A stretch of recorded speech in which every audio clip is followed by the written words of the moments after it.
Olá, alunos da segunda série do ensino médio, tudo bem com vocês? Espero que sim. No vídeo de hoje, darei sequência na atividade 3. Pessoal, lembrando, deixe seu like e se inscreva no canal e ative as notificações para você poder receber todos os meus vídeos aqui no nosso canal. Então vamos lá? Aula 1. Leitor envolvido. 1. Tendo por base a notícia a seguir, procure responder as questões da sequência. Celulares estão se tornando máquina de vigilância. O crime de embriaguez ao volante ou dirigir sob a influência de qualquer substância psicoativa estão inseridos na Lei 12.760, mais especificamente no artigo 306. Nela, o condutor pode sofrer detenção de 6 meses a 3 anos, multa ou proibição de obter a habilitação para dirigir. Na maioria das vezes, os sinais de embriaguez são facilmente percebidos por outras pessoas, seja pela voz, locomoção ou até atitude. Mas, e se um aplicativo fosse capaz de perceber essas nuances? Na coluna de hoje, o professor Louis Radfauer comenta sobre a descoberta dos pesquisadores de Pittsburgh, Pensilvânia, Estados Unidos, que através de um aplicativo pode mudar a questão do crime de embriaguez ao volante. Pesquisadores da Universidade de Pittsburgh pesquisaram com 90% de precisão que dá para identificar se alguém está alcoolizado com apenas 10 passos a partir de um aplicativo instalado no celular, comenta o colunista. De acordo com ele, o aplicativo consegue identificar e alertar quando essas pessoas são notadas. No entanto, para Radfauer, o que essa pesquisa mostra de fato é que com a tecnologia existente hoje no telefone e celulares, já é possível identificar uma série de coisas. Alguns aparelhos têm 15 sensores espalhados ao longo de seu corpo, tornando o celular uma verdadeira máquina de vigilância. É como qualquer aspecto envolvendo vigilância, a privacidade do indivíduo pode estar correndo risco e empresas podem aproveitar desses aplicativos para ganhar informações e comercializar perfis, sem que a pessoa saiba e tenha interesse naquilo. Observando a formação do título da notícia, que palavras têm mais ênfase, selecione duas delas e tente justificar por que as escolheu. Bom, aí é uma resposta pessoal sua, mas darei a minha opinião, ou caso contrário, você pode colocar aí para você. Máquina e vigilâncias. Elas sintetizam o título. B. Para que o texto seja bem articulado, ele precisará de elementos que o façam ter sentidos. Observe que algumas palavras e expressões foram destacadas na notícia, então sua missão agora será identificar a que, palavra destacada e a referência. Então, palavra destacada, especificamente, referência de modo particular ao artigo 306, palavra destacada, nela, referência na Lei 12.760. Palavras destacada, na maioria das vezes, referência. Refere-se ao fato de ser fácil perceber a embriaguez. Palavra destacada, essas nuances, referência, voz, dificuldade de andar, sinais de embriaguez. Palavra destacada, o colunista, referência, Luz Radfauer. Palavra destacada, ele, referência, o colunista. Palavra destacada, esses passos, referência, 10 passos para identificação pelo aplicativo. Palavra destacada, no entanto, referência. Por outro lado, a vigilância poderá ter outras finalidades. Palavra destacada desses aplicativos, referência de vigilância. Palavra destacada naquilo, referência, comercialização de perfis. C. Explique por que as palavras destacadas são importantes para o texto. Resposta: estes elementos dão articulação e conexão ao texto, deixando-o coerente e coeso. 2. Identifique como se organiza estruturalmente a notícia que você leu. Resposta: título ou manchete, texto auxiliar, complementa a informação do título, lead, apresenta a resposta às questões o que, quem, onde, como, porquê, e o corpo da notícia e as informações adicionadas. Aula 2. Texto interligado. 1. Tomando por base a parte do texto de opinião, dissertativa ou argumentativa, trabalhe em sala de aula, responda as questões a seguir. Os principais tipos de recursos linguísticos são os articuladores, os elementos de coesão, os enfáticos e os retóricos. Procure a definição desses termos em seu papel na construção textual. Sua pesquisa poderá ser realizada a partir de materiais impressos ou online. Resposta. Entretanto, elementos coesivos de restrição. Esse, elemento coesivo de referência. Com efeito, elementos articulador de certeza. Em primeiro, articulador organizador de ideias. Bem, exemplifique esses recursos extraído pelo menos 3 exemplos do texto trabalhado. Pessoal, peço desculpa, eu inventei a resposta. Então, no caso, a resposta que eu dei no A é para o B. E a resposta do A, articuladores fazem a união das partes, unem períodos, orações e parágrafos. Coesão, conexão, ligação, fornece organização ao texto, estabelecendo ligação entre as ideias. Enfático, algo em que há destaque, usado para destacar uma parte do discurso. Retórico, persuasivo, eficaz, usados para a finalidade de convencer o leitor. Peço desculpa pelo erro. C. O que é possível inferir a partir do uso dos articuladores, portanto, e assim, geralmente presente no texto de opiniões. Resposta. Articulam os encaminhamentos para fechamento do texto, ou fechamento de argumentos discutidos. Eles são responsáveis pelo sentido conclusivo diante de uma temática, apresentada em termos globais do texto, ou mesmo no interior de um parágrafo. D. Que outras articulações seriam possíveis para o parágrafo do texto? Sugira. Aí é uma resposta pessoal, mas a utilização de articuladores que organizam parágrafos, além daquelas usadas para fechar o texto, ok? 2. Em termos estruturais, como se organiza o texto de opinião, dissertativa, argumentativa, trabalhada nesta aula? Resposta. Uma introdução que apresenta o assunto, a tese e possível problemática. O desenvolvimento é o espaço em que o autor argumenta sobre o assunto, tentando persuadir o leitor, e a conclusão é o local em que o autor ratifica sua tese e apresenta intervenção. Aula 3. Dando progressão e sentido ao texto 1. 1. Observe a situação dos personagens no quadrinhos que segue e responda as questões na sequência. Mãe, por que as pessoas falam tanto em preconceito? O preconceito é algo muito ruim, porém acabou se espalhando entre as pessoas. É preciso aprender que os direitos devem ser iguais para todos. A. Qual o contexto da produção da tirinha? Resposta. Em razão das repetidas cenas de preconceito e discriminação no Brasil e no mundo, amplamente divulgados pela mídias, este assunto acaba por despertar o interesse até mesmo das crianças. B.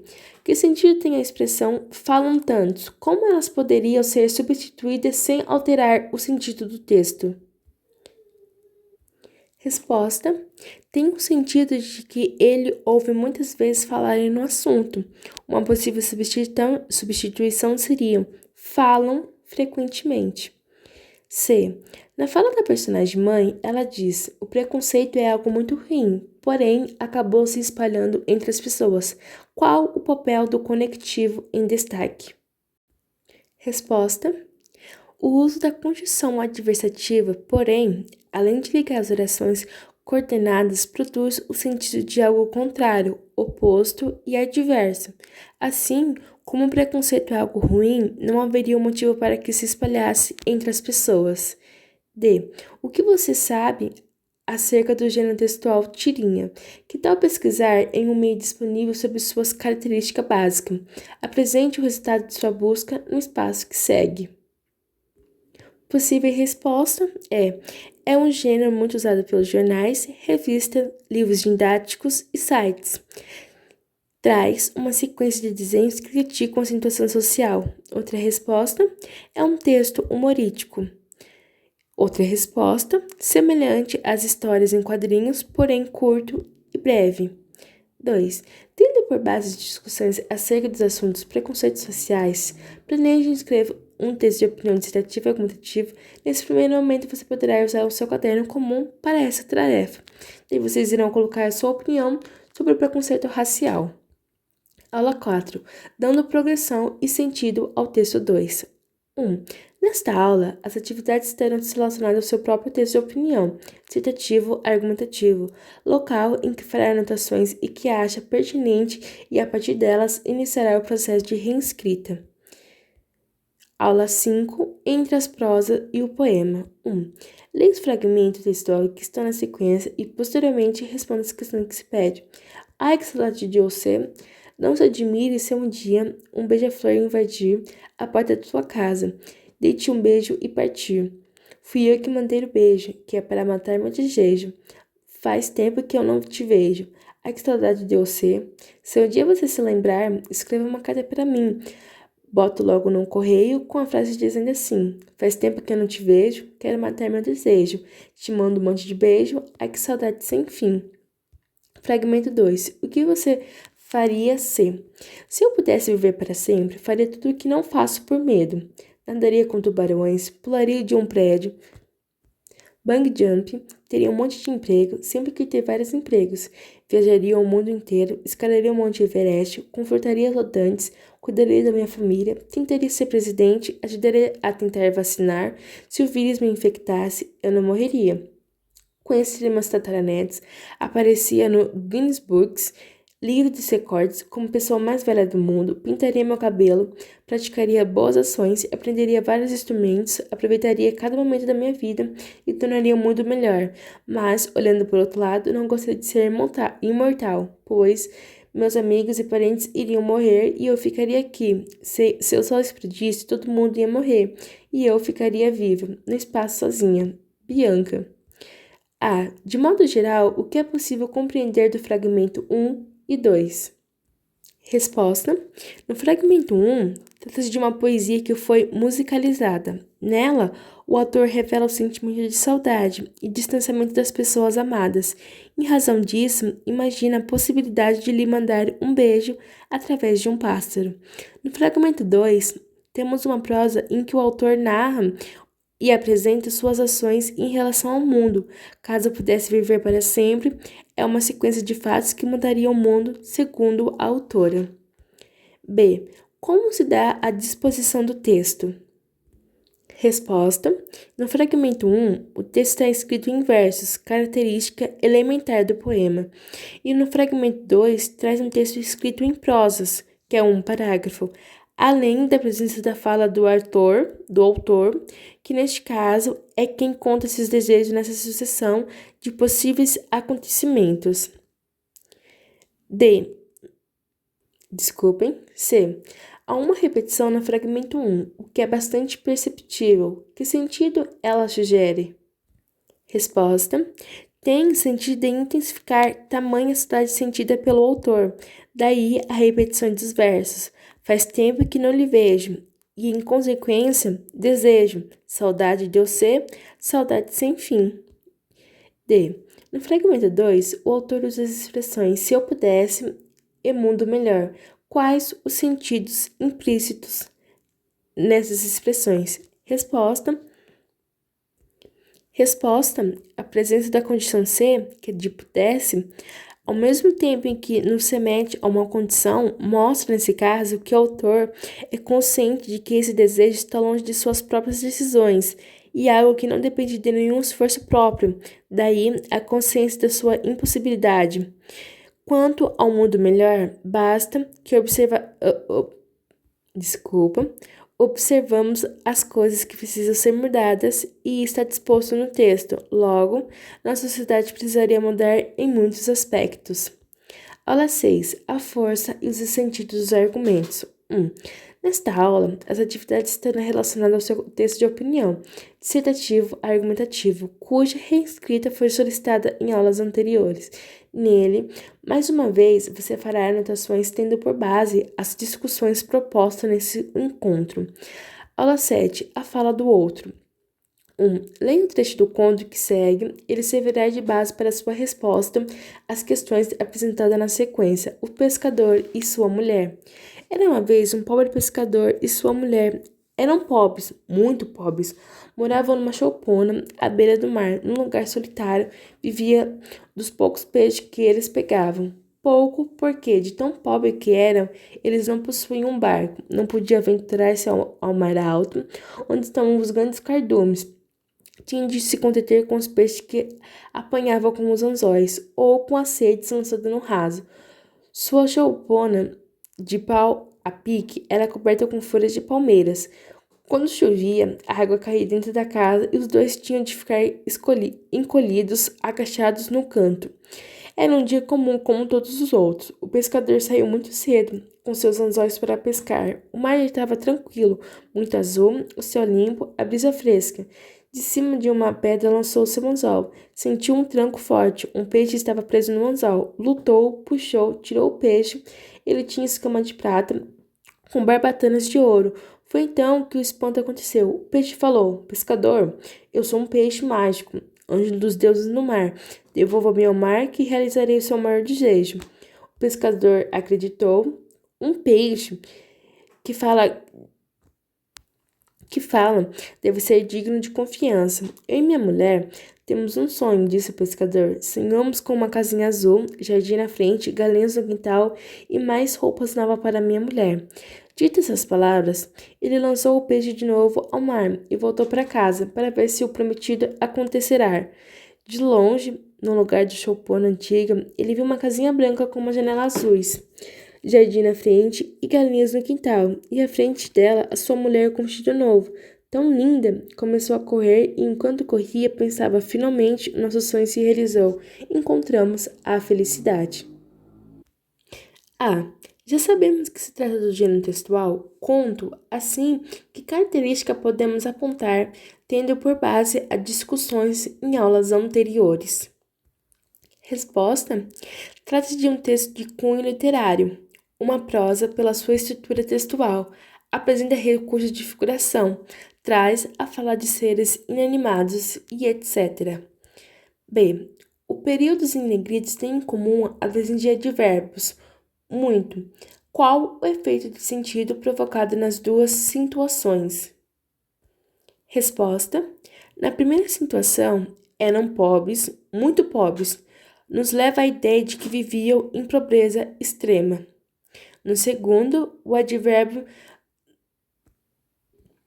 nos passa sentidos relacionados às primeiras horas da manhã. C. No texto, há momentos em que percebemos a fala dos personagens. Retire 2 exemplos e classifique quanto ao tipo de discurso. Resposta: o peixe falou: Pescador, eu sou um peixe mágico, anjo dos deuses do mar. E aí é um discurso direto. Outra: ele viu uma casinha branca com janelas azuis, jardim na frente e galinha no quintal. E à frente dela, a sua mulher com um vestido novo, tão lindo, aí é um discurso indireto, livre. D.